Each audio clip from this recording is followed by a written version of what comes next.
E quindi, amici dei custodi della memoria, sto inquadrando in questo momento il massiccio del Gennargentu con le punte più importanti, belle belle piene di neve.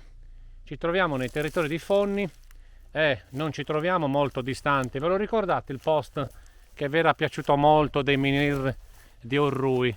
Non ci troviamo molto distanti da quei terreni e qui siamo venuti in altri terreni per farvi vedere innanzitutto il reuderi di quella che potrebbe essere una chiesa.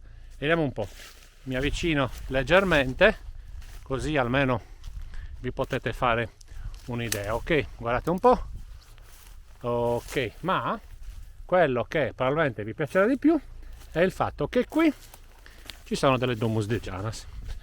Domus de Janas, San Michele di Orrui. Ancora le rovine di quella che potrebbe essere la chiesa, potrebbe, quindi datemi manforte se voi ne sapete di più, ma vi anticipo subito la prima Domus che troviamo qua. Guardate che bella, eccola, scavata nel granito e praticamente con un'esposizione dai quadranti orientali, esattamente ad est. Ma se avete un attimo di pazienza, io oltrepasso questo grande masso, questa grande struttura di granito. Non è un masso, è una formazione rocciosa ben più grande di un masso. Ok, come dicevo, basta attraversarla e vedete un altro pezzo di storia dalla Sardegna. Eccole qua, 1, 2, 3, guardatele. Ok, 1, 2 e 3. Queste sono praticamente messe nei quadranti occidentali. Strepitoso.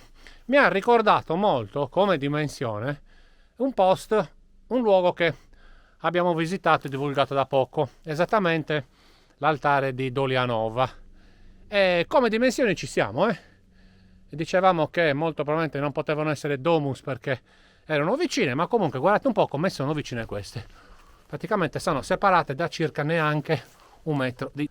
E allora, dopo aver visto con quale maestria, guardate un po' come l'hanno lavorato qua, straordinario.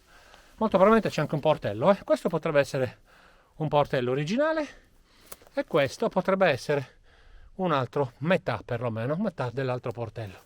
Ok ragazzi, chiudo. Dai territori di Fonni è tutto, viva Fonni, viva la civiltà sarda, viva il custode della memoria. Ciao a tutti!